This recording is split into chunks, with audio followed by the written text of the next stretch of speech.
I want to begin by agreeing with what Edward de Bona said yesterday morning in opening the symposium, that the underutilization of human intelligence is the greatest problem facing humanity.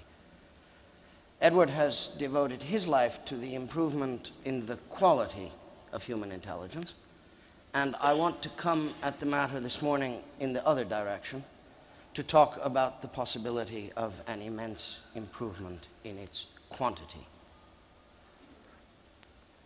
From the beginning of human civilization, every society has thrown away almost all the intelligence that it possessed.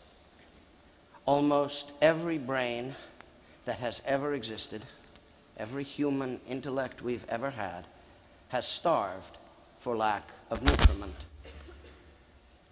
Ignorance, like starvation, is a crushing destruction to the individual suffering from it. But widespread ignorance, like famine, is an act of political and moral failure. And every society has failed, always. Thank you. Every society has failed in the way that every society would have failed if there had been famine all the time, everywhere on earth. How many of the Einsteins that ever lived were allowed to learn physics? One, maybe two, maybe half a dozen. So how many mute, inglorious Miltons, in the words of Edward Gray's famous poem, how many Shakespeares lived and died without ever learning to read or write? The deprivation of knowledge that we call ignorance was a fact of social existence, but it was also an aim of power, which likes ignorance, because to power, ignorance is peace. We've been fighting for 1,000 years, two great struggles. Let's call one die Gedanken sind frei, a phrase we started using in the 12th century and have sung and danced to ever since. The other, I think, is best described in the words of one of Oliver Cromwell's revolutionary generals, Colonel Rainborough, who said in the Putney debates in 1650, "The poorest he in England has a life to lead, same as the greatest he." And in the midst of those two struggles, the one for freedom of knowledge and the one for social equality, almost every brain has died for lack of nutriment. Now we live in the midst of a network which is slowly becoming a new nervous system for the human race, which connects everyone, everywhere, all the time. In India, in Kenya, in Nigeria, in Sierra Leone, in Ghana, in Brazil, the poorest of the poor have mobile phones. In India, the people who sweep the street, who do not have enough to eat each meal each day, have mobile phones. And on that mobile, we can deliver every book, every work of art, every work of music, every map, every portrait, every work of human genius to anyone who wants it. And if you imagine yourself a street child in Rio de Janeiro or in Bangalore, you want to learn. What stops us from delivering everything to everyone are rules of ownership made by power for its comfort. In particular, let's begin by talking about the law of copyright, which prevents us from copying and distributing, translating, modifying, and sharing all those works of knowledge and of culture, all those works of art and genius, all those things which can set on fire a child's mind. We're not allowed. The people who oppose the end of ignorance make movies in which the hero's journey from evil to good is signified by blowing things up. This is profitable. Protecting those movies against sharing on the internet has in the last 10 years warped the law of this and every other developed society on earth. They make it hard for you to share because they want you to believe that sharing is wrong. Because they want you to believe that there will be fewer movies involving the hero's journey from evil to good by blowing things up, if you don't let them control the network, if you don't let them determine how each phone, each computer, and each television work. You might say, well, but surely they don't mind non-profit distribution for the purpose of helping people learn.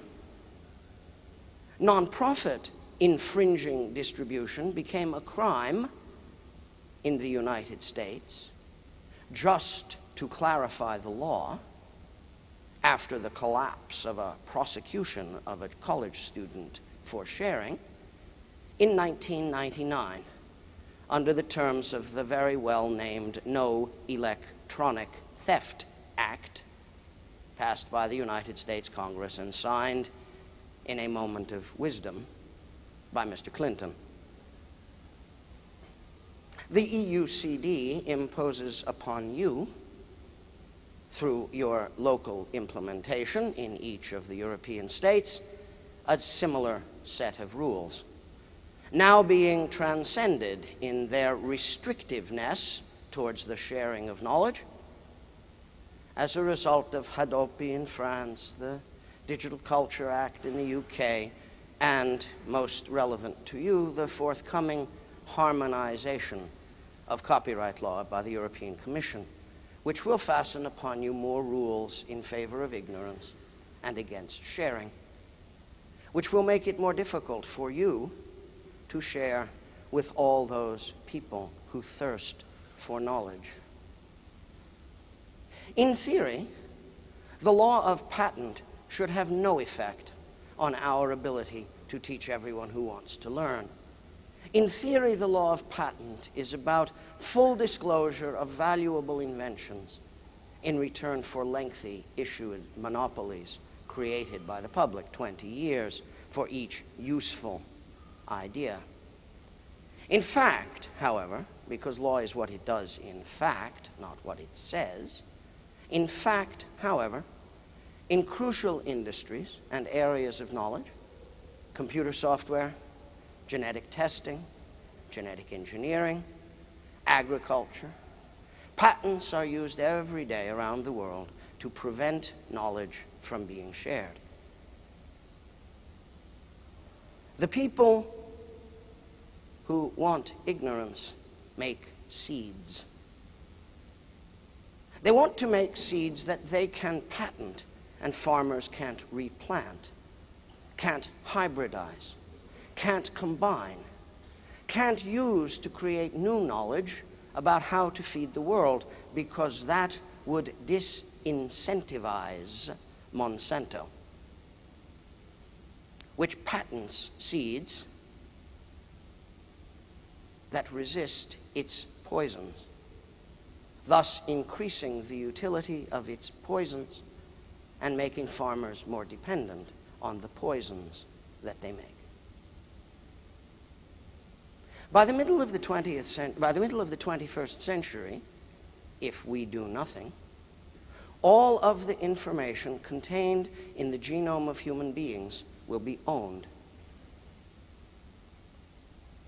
And for those of you still young enough to imagine your children rather than see them every day, when your children are born, a friendly pharmaceutical representative will come to you in the hospital and he will say, "Ah, Mr. Smith, here is the combination of molecules which, if taken every day, will prevent your child from doing what every child has done from the day of birth through every year of every life, that is, begin to die.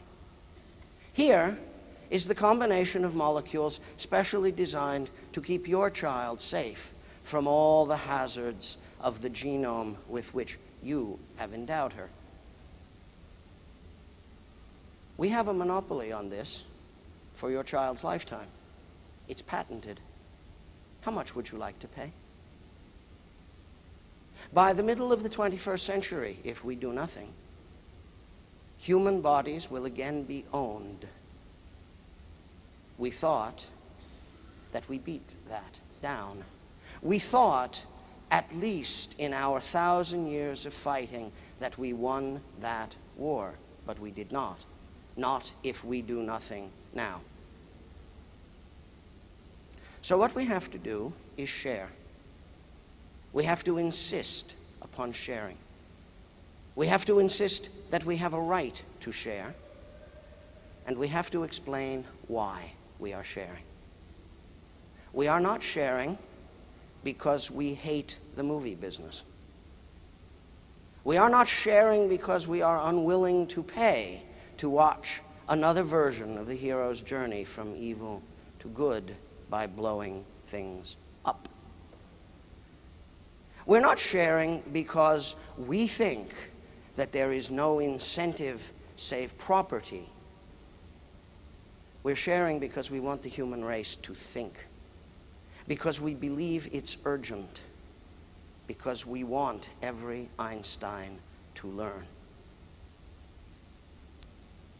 We threw away almost all the brains we ever had. But right now, on this planet, today, there are as many children's brains as there have been human beings in the whole history of us. And so we're about to make a choice, equivalent to the sum of all the choices that we made wrong all those thousands of years. We're about to make a choice. We're going to choose whether to throw away all those brains. We're going to throw away as many Einsteins as have never learned physics, as many Newtons, all those mute, inglorious Middletons. We're about to stuff their mouths with dirt. All those Shakespeares who never learned to read or write, we're about to hold them in ignorance again, because power likes ignorance. It wants you to go to the movies. It wants you to watch things get blown up. But not important things, not serious things, not the things that would make a difference to the survival of humankind, just some trivial things. We are told that the fight about sharing is a fight about the production of trivialities. And anyone who believes that hasn't met the children. The single greatest power in the world, the one we need, the one we can't continue to live without, the single greatest power in the world is the curiosity of children. We need to harness it. I know some children who live in a slum in Bangalore, in India. They live in a community where 2,100 people share one toilet. Until the last generation, they were untouchable people. They did not exist, but they had brains, and they still do. Those children come from generation after generation who have had nothing, ever, ever. They pulled the rubbish carts. They swept the roads. They picked up the dung. They were nobody, but they had brains. These children have learned to use computers taken from the garbage by some young communists in Bangalore who work for IBM and Cisco and Sun Microsystems. They've put free software on them. That means we shared with them. We shared with them everything we know about computers. We shared with them lifetimes of work, hundreds of lifetimes, thousands, now hundreds of thousands of lives spent making software to help people use computers well. We shared with them. We said, here, we made this. We think it's good. You might like it. Take it. It's free. Those children learned to use computers, not to get certified as office workers. They're painters and writers and singers and teachers. They've opened 6 more such centers after the first one that we started together, and they teach there, which means they share. One of them, a young man now 15, his name is Jiva, was so seriously beaten by his father that he became truly a street child, that is, a person who had no one, who was out of community. And the other children found him. They brought him in. They shared with him what they knew. Now he's a teacher in their centers, and he's going to learn to repair laptops, because he's realized that if he could fix laptops, if he could turn broken ones into good ones, then he could open more centers and bring more children with him. I saw him 2 weeks ago, and he said to me, you know, he said, we were asking about teaching and how he does it. You know, he said, there's 2 things. There's teaching and there's sharing. Teaching means making people learn what you want them to learn. Sharing means letting them become interested in something and then helping them to learn everything you know. He's 15.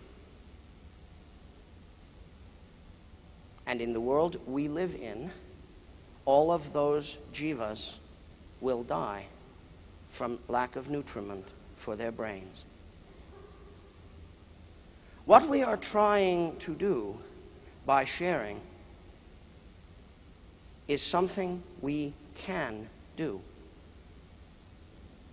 Capitalism makes the phones. Capitalism spreads the phones. Capitalism is good at that. It will get the phone to everybody. All we need to do is share. All we need to do is share. Of course, people will try to stop you. They try to stop us all the time. We made the free software revolution because we needed technology that would carry free culture. We made free culture because we need to share.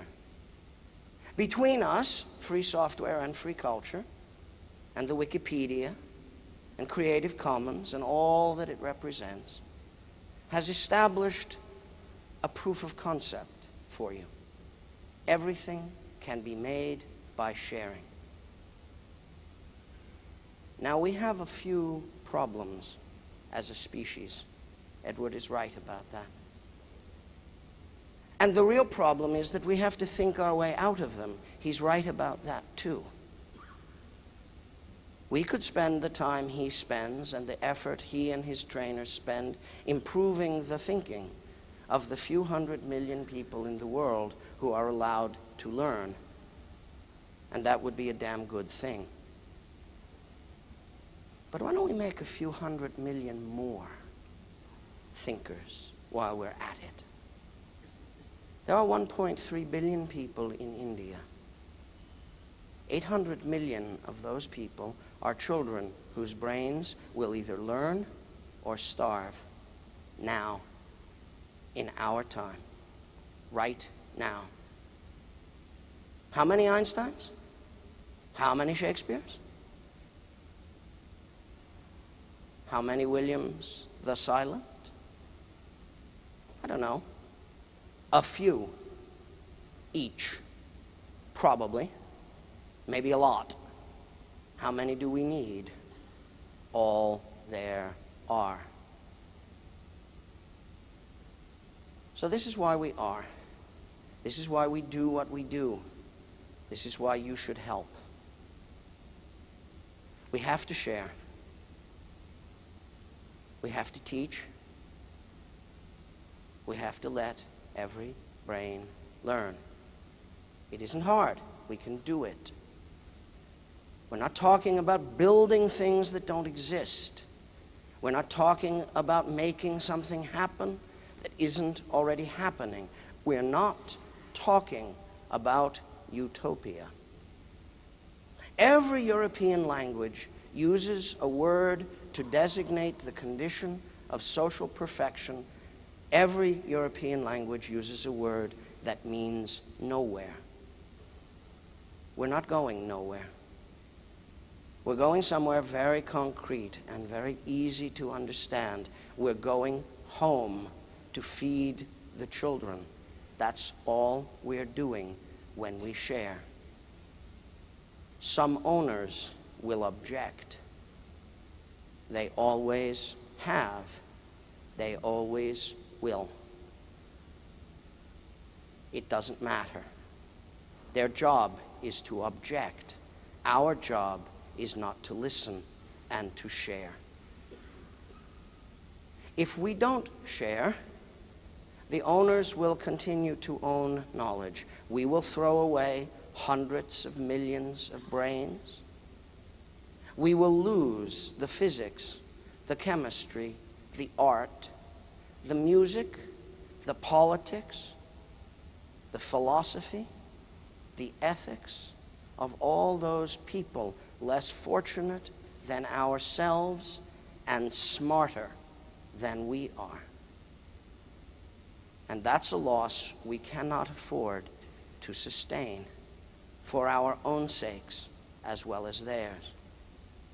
It's a matter of common justice, and it's a matter of survival.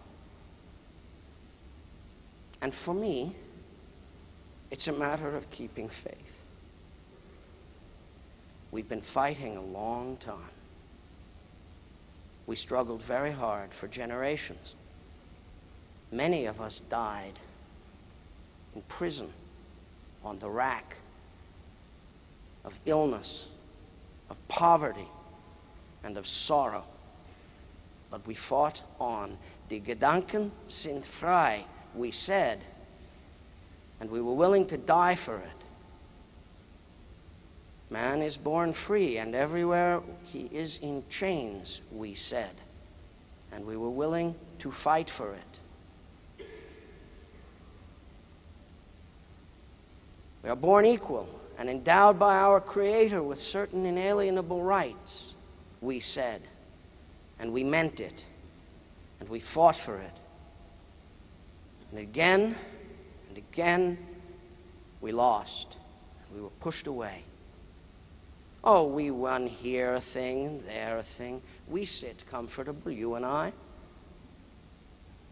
We do all right. But now,